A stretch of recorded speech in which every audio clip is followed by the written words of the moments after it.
الملك والتامل والملك والموت، أنت الذي كل أمر بذات والموت. لازم نحكيه شوية. رأيتم منذ أيام في شبكة فيس باباه وفيس أمه صورة لغراب يمزق العلم الإسرائيلي.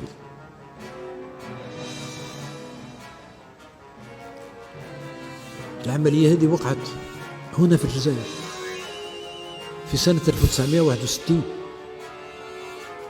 باللارج يا طويل القايمة. كان في العش نتاعو في ثكنة عسكرية، يشوف هذاك الإعلام بالبلون روج، ينزل عليه يقطعوه ويديه العش نتاعو ويلطخوا.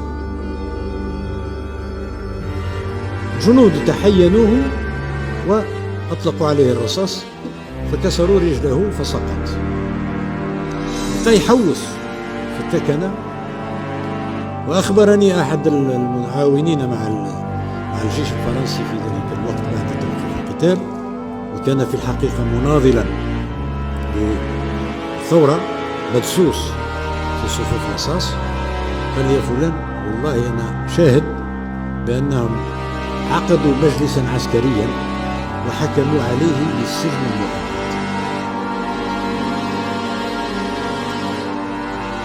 وكان للحظ أنني صورته هو عايب في وقته، يعني بعد مباشرة بعد توقيف القتال، وكان مسكين يمشي على رجل واحدة. حكمناه وداويناه وارتاح، ولا طار العش نتاعو وبدا يعرش علينا من فوق. هذا الصورة تاعو موجودة عندي. على كل حال يمكن نعتها لكم فيما بعد. أنا صورته بنفسي، لأن الدار هذه كنا احنا مباشرة بعد توقيف القتال.